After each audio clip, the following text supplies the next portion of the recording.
Hello everyone, study today with Viplav YouTube channel में आप सभी का स्वागत है। आज के इस वीडियो में क्लास 9 के आने वाले वीकली टेस्ट के लिए साइंस के 16 वीवीआई ऑब्जेक्टिव क्वेश्चन को देखने वाले हैं। आपके आने वाले एग्जाम के लिए अति महत्वपूर्ण है। वीडियो को अंत तक देखिएगा, वीडियो को लाइक करिएगा और दोस्तों में शेयर करिएगा। तो चलिए शुरू करते हैं। पहला क्वेश्चन गिवन है, बल एवं विस्थापन का गुणनफल कहलाता है। ऑप्शन गिवन है ऊर्जा, शक्ति, संवेग, कार्य। तो राइट आंसर होगा कार्य, अर्थात वर्क बराबर होता है F इंटू एस होता है। F का मतलब होता है फोर्स और S का मतलब डिस्प्लेसमेंट होता है। और कार्य का SI मात्रक होता है, SI मात्रक, SI यूनिट जूल होता है। याद रखिएगा, J से रिप्रेजेंट किया जाता है जूल, ठीक है। और याद रखिएगा शक्ति का SI मात्रक वाट होता है, शक्ति का SI मात्रक वाट होता है। और याद रखिएगा शक्ति यानी कि कार्य करने की दर को शक्ति कहा जाता है, यानी कि P बराबर होता है, पावर बराबर होता है W/T होता है। याद रखिएगा, तो इसका राइट आंसर होगा ऑप्शन डी कार्य। नेक्स्ट क्वेश्चन गिवन है, निम्न में कौन सही है। देखिए कार्य अभी हमने डिस्कस किए कि कार्य बराबर होता है बल गुना विस्थापन, यानी कि ऑप्शन बी होगा राइट आंसर। वर्क बराबर होता है F इंटू एस होता है, अर्थात बल और विस्थापन के गुणनफल को कार्य कहा जाता है और कार्य का SI मात्रक जूल होता है। नेक्स्ट क्वेश्चन देखिए, गिवन है कार्य का SI मात्रक जूल होता है। और क्वेश्चन नंबर 3 का जो राइट आंसर होगा जूल होगा। कार्य का SI मात्रक जूल होता है। और वाट किसका होता है, पावर का होता है, शक्ति का होता है। और पावर बराबर W/T होता है। याद रखिएगा, कार्य करने की दर को शक्ति कहा जाता है। चलिए नेक्स्ट क्वेश्चन को देखते हैं। क्वेश्चन नंबर 4 गिवन है, दुग्धमापी किस सिद्धांत पर कार्य करता है। दुग्धमापी अर्थात दुग्धमापी लेक्टोमीटर से दूध को मापा जाता है, यानी कि दूध की शुद्धता को लेक्टोमीटर से मापा जाता है। याद रखिएगा, लेक्टोमीटर से मापा जाता है। तो दुग्धमापी किस सिद्धांत पर कार्य करता है। ऑप्शन गिवन है आर्किमिडीज के सिद्धांत पर, संवेग संरक्षण के सिद्धांत पर, ऊर्जा संरक्षण के सिद्धांत पर, या इनमें से कोई नहीं। इसका जो राइट आंसर होगा ऑप्शन ए होगा आर्किमिडीज के सिद्धांत पर। दुग्धमापी यानी कि दूध की शुद्धता को लेक्टोमीटर से मापा जाता है और आर्किमिडीज के सिद्धांत पर आधारित है। चलिए नेक्स्ट क्वेश्चन गिवन है, क्वेश्चन नंबर 5, स्थिर अनुपात के नियम का प्रतिपादन क्या है। स्थिर अनुपात के नियम का प्रतिपादन किया है। ऑप्शन सी होगा राइट आंसर, लावाइजिए एवं प्राउस्ट ने। ऑप्शन सी होगा इसका राइट आंसर। स्थिर अनुपात का नियम किसी भी यौगिक में, यौगिक किसे कहा जाता है। यौगिक अर्थात दो या दो से अधिक तत्वों से मिलकर बनता है। जैसे जल एक यौगिक है, अर्थात H2O, ठीक है, जल एक यौगिक है।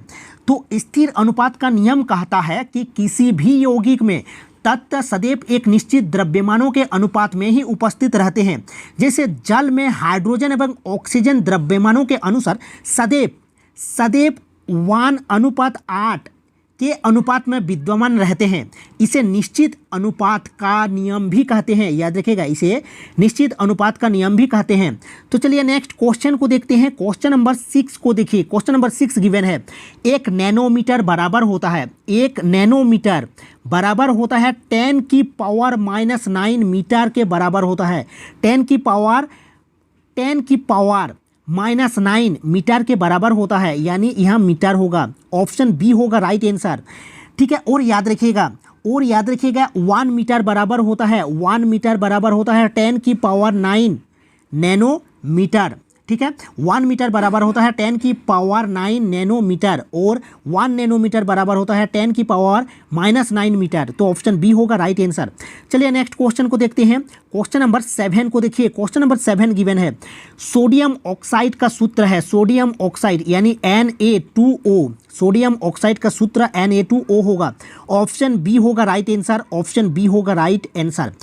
कुछ पॉइंट को नोट कर लीजिएगा, जैसे sodium carbonate Na2CO3, sodium carbonate Na2CO3 sodium carbonate होता है। उसके बाद HCl अर्थात हाइड्रोजन क्लोराइड। और एक क्वेश्चन पूछा जाता है, जैसे CaO अर्थात कैल्शियम ऑक्साइड होता है, CaO कैल्शियम ऑक्साइड होता है। उसके बाद पूछता है एल्यूमिनियम ऑक्साइड Al2O 3 होता है, Al2O3 एल्यूमिनियम ऑक्साइड।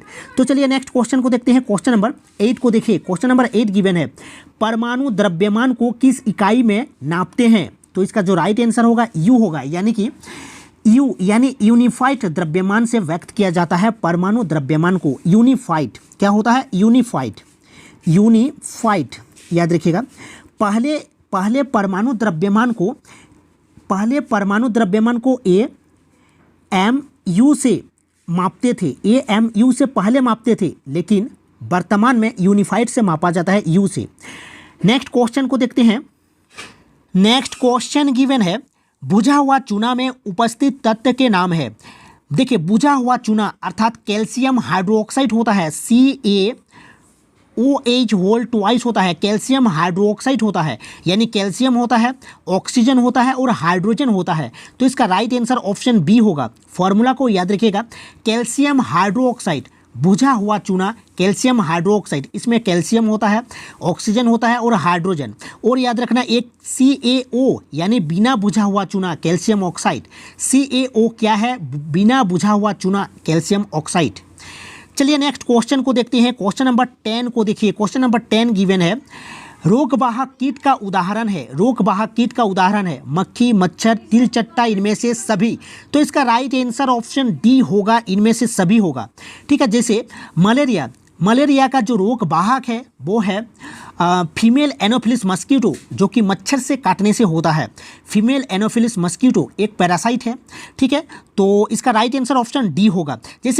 जैसे एक होता है डेंगू यानी एडिस मस्कीटो से होता है डेंगू। तो इसका राइट आंसर इनमें से सभी होगा।